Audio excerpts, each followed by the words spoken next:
Hello friends, welcome to our channel. Friends, வீட்டில் பிரியாணி செய்யலான்னு நினைக்கிறீங்களா? இந்த மாதிரி ஒரு முறை உங்கள் வீட்டில் பிரியாணியை செஞ்சு பாருங்கள். அதுக்கப்புறம் எப்போ சிக்கன் எடுத்தீங்கனாலும் இதே மாதிரி தாங்க பிரியாணி செய்வீங்க. அந்தளவுக்கு ரொம்ப அட்டகாசமான டேஸ்ட்டில் வரப்போகுதுங்க.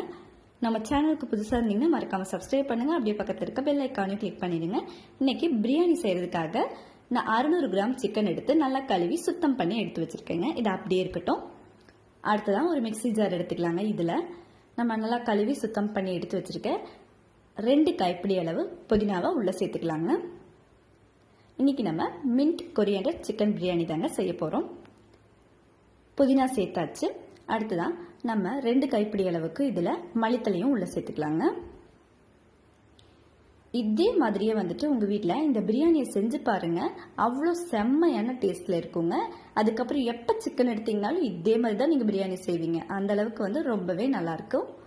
இப்போ நம்ம காரத்துக்கு ஏற்ற மாதிரி மிளகாய் சேர்த்துக்கலாங்க. பச்சை மிளகாய் நான் 8 பச்சை மிளகாய் சேர்த்துருக்கேன். கூடவே 7 துண்டு இஞ்சி சேர்த்துக்கோங்க. இது கூடவே 8 பல் பூண்டும் சேர்த்துக்கலாங்க.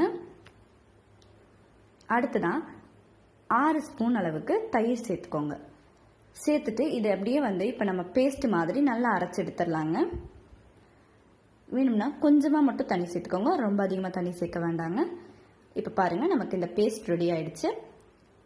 இது அப்படியே இருக்கட்டுங்க. அடுத்ததான் நம்ம எடுத்து வச்சுருக்க சிக்கன் இருக்கட்டுங்க. இதில் 1/2 ஸ்பூன் அளவுக்கு நம்ம மஞ்சள் தூள் சேர்த்துக்கலாங்க. இது கூடவே சிறிதளவு உப்பும் சேர்த்துக்கோங்க. நெக்ஸ்ட்டு நம்ம அரைச்சி வச்சுருக்கிற பேஸ்ட்டை ஃபுல்லாக அப்படியே உள்ளே சேர்த்துக்கலாங்க. இப்போ பேஸ்ட் எல்லாத்தையுமே உள்ளே சேர்த்தாச்சு. இதை இப்போ நல்லா கலந்து விட்டுடலாங்க. நம்ம ஊற்றிருக்க பேஸ்ட் எல்லாமே சிக்கனில் நல்லா படுற மாதிரி கலந்து விடுங்க. இது அப்படியே நல்லா ஊறி கிடைக்கும் போது ஒவ்வொரு சிக்கன்லேயுமே நமக்கு புதினாவோட ஃப்ளேவர், மல்லித்தலையோட ஃப்ளேவர் எல்லாம் அவ்வளோ சூப்பராக இறங்கி இதை எடுத்து நம்ம சாப்பிடும்போது அவ்வளோ அட்டகாசமான டேஸ்ட்டில் இருக்குங்க. இப்படி நல்லா கலந்து விடுங்க.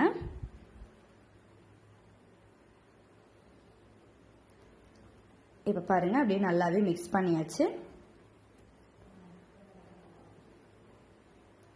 இது அப்படியே ஒரு 1/2 மணி நேரம் வரைக்கும் ஊறட்டுங்க. அப்படியே விட்டுறலாம். அடுத்ததான் அடுப்பில் ஒரு குக்கர் வச்சுக்கலாங்க. இதில் 2 ஸ்பூன் அளவுக்கு நெய் ஊற்றிக்கோங்க. நெய் ஊற்றியாச்சு.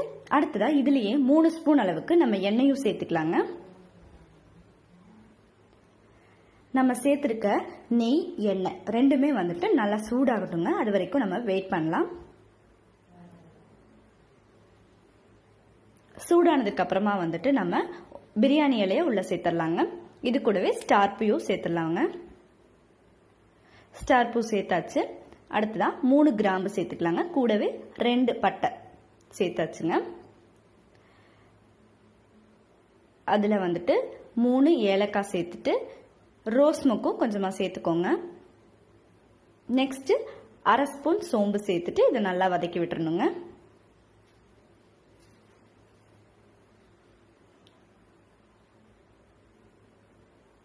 இப்போ இது நல்லா வதங்கிடுச்சுங்க. அடுத்ததாக நம்ம இதில் நீள நீளமாக கட் பண்ணி வச்சிருக்கிற வெங்காயம் சேர்த்துக்கலாங்க. நீள நீளமாக கட் பண்ணி வச்சிருக்கிற பெரிய வெங்காயம் 3 சேர்த்தாச்சுங்க இதில். இப்போ இதை அப்படியே நல்லா மிக்ஸ் பண்ணி விட்டுருங்க. இந்த மாதிரி உங்கள் வீட்டில் புதினா மல்லித்தலை சிக்கன் பிரியாணியை செஞ்சு பார்த்தீங்கன்னா நமக்கு ஹோட்டலில் செஞ்சதா இல்லை வீட்டில் செஞ்சதா அப்படின்னு டிஃப்ரெண்ட் நமக்கே தெரியாதுங்க. அந்தளவுக்கு ரொம்ப அருமையான டேஸ்ட்டில் இருக்குங்க. உங்களுக்கு சுவை பார்த்துக்கிட்டிங்கன்னா கண்டிப்பாக டிஃப்ரெண்ட்டாக இருக்கும். எல்லாத்துக்குமே ரொம்ப ரொம்ப பிடிச்சதாக இருக்கும். நம்ம சேர்த்துருக்க வெங்காயம் நமக்கு ரொம்ப நல்லா வதங்கி கிடைக்கணுங்க. அப்போ நமக்கு பிரியாணி ரொம்பவே நல்லா இருக்கும்.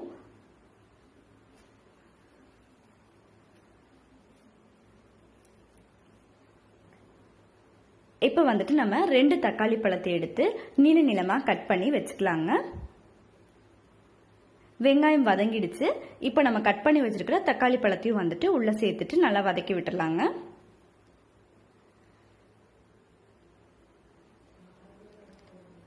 இந்த புதினா மல்லித்தலை பிரியாணி வந்துட்டு எல்லாருமே வந்துட்டு ரொம்பவே விரும்பி சாப்பிடக்கூடியதாக தாங்க இருக்கும். நெக்ஸ்ட் இதில் ஒரு கைப்பிடி அளவு மல்லித்தலை புதினா தலை சேர்த்துக்கலாங்க. சேர்த்துட்டு நல்லா வதக்கி விட்டுடலாம். நமக்கு இது சேர்க்கும் போது இன்னுமே வந்துட்டு ரொம்ப அருமையான ஸ்மெல்லாக இருக்குங்க.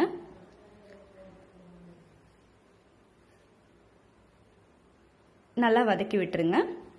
நமக்கு இந்த பிரியாணி செய்யறதுக்கு ரொம்ப அதிகமான டைம் எல்லாம் தேவைப்படாதுங்க. கம்மியான டைம்லயே வந்துட்டு நம்ம ஈஸியா செஞ்சுக்கலாம். அதே சமயத்துல உங்களுக்கு ரொம்ப டிஃப்ரெண்டான டேஸ்டாவும் இருக்குங்க. இப்போ வந்துட்டு நம்ம சிக்கன் பீசஸ் வந்துட்டு உள்ள சேர்த்துக்கலாங்க. நல்லா அந்த பேஸ்ட்ல ஊறி அப்படியே இதை பார்க்கும்போது வந்துட்டு அவ்வளோ செம்மையா இருக்குதுங்க. ஸ்மெல் பார்த்துக்கிட்டோம்னா வந்துட்டு ரொம்ப ரொம்ப நல்லா இருக்குது.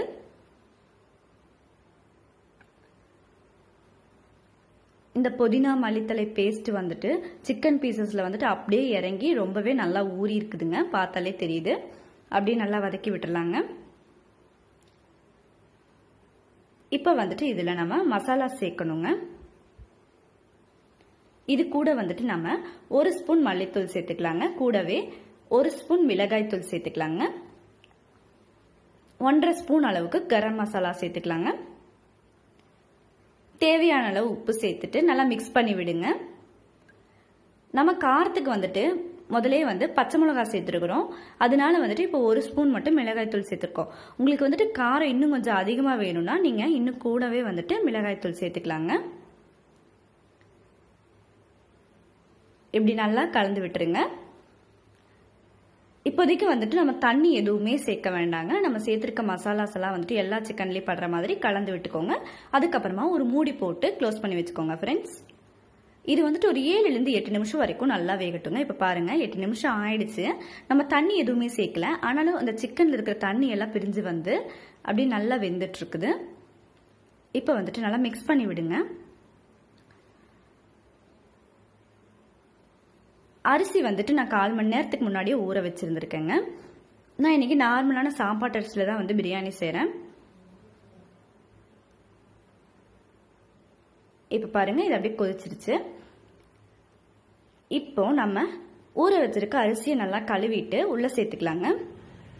உள்ள சேர்த்துட்டு மிக்ஸ் பண்ணி விட்டுடலாம்.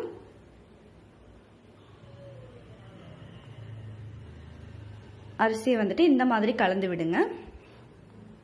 நீங்க பிரியாணி அரிசி, பாஸ்மதி ரைஸ் இப்படி எதுல வேணாலும் வந்துட்டு இந்த பிரியாணியை செய்யலாம். அவ்வளோ அட்டகாசமா இருக்குங்க உங்களுக்கு. அரிசி சேர்த்துட்டு இந்த மாதிரி நல்லா மிக்ஸ் பண்ணி விடணுங்க. நம்ம இப்போ வந்துட்டு நம்ம அரிசிக்கு தேவையான அளவு தண்ணி சேர்த்துக்கலாங்க. நான் 4 டம்ளர் அரிசிங்காட்டி 8 டம்ளர் வந்துட்டு தண்ணி சேர்த்துருக்கிறேன். இப்போ இதை நல்லா கலந்து விட்டுடலாங்க. உப்பு பார்த்துக்கோங்க. நமக்கு முதலே வந்து உப்பு சேர்த்துருக்குறோம். உப்பு பத்தலைனா மட்டும் வந்துட்டு இன்னும் கொஞ்சம் சேர்த்துட்டு மிக்ஸ் பண்ணி விட்டுட்டு அப்படியே வந்துட்டு குக்கர் மூடியை போட்டு க்ளோஸ் பண்ணி வச்சிடலாங்க. இது ஒரு 2 விசில் மட்டும் வரட்டுங்க. நமக்கு ரொம்ப அருமையான பிரியாணி ரெடி ஆயிடும். இப்போ 2 விசில் வந்துருச்சு. ஓப்பன் பண்ணி பார்க்கலாம். பாருங்க ரொம்பவே சூப்பரா இருக்கு. இது அப்படியே வந்துட்டு மிக்ஸ் பண்ணி விட்டுடலாங்க. நீங்க வேணும்னா மட்டும் நெய் மேலால சேர்த்துட்டு அப்படியே மிக்ஸ் பண்ணி விட்டுடலாம். நெய் சேர்க்கலைன்னா வந்துட்டு அப்படியே விட்டுடலாங்க. லைட்டாக மட்டும் மிக்ஸ் பண்ணி விட்டுக்கோங்க. பாருங்க இப்போ நமக்கு ரொம்ப அருமையான mint coriander chicken biryani ready ஆயிடுச்சு. இதை அப்படியே எடுத்து போட்டு சாப்பிட வேண்டியதாங்க. பார்க்கும்போதே அவ்வளோ செம்மையா இருக்குது. ஸ்மெல் பார்த்துக்கிட்டோம்னா வந்துட்டு ரொம்ப ரொம்ப அருமையா இருக்குதுங்க. இதை வந்துட்டு நம்ம ஆனியன் ரைத்தா, கிரேவி, குழம்பு இப்படி எது கூட வேணாலும் வச்சு டேஸ்ட் பண்ணி பார்க்கலாம். இல்லை சும்மா கூட சாப்பிடலாம். ரொம்பவே நல்லா இருக்கும். இது எல்லாத்துக்குமே பிடிச்சமான சுவையில் இருக்கும். மறக்காம இந்த வீடியோ பிடிச்சா லைக் பண்ணுங்க, ஷேர் பண்ணுங்க, கமெண்ட் பண்ணுங்க.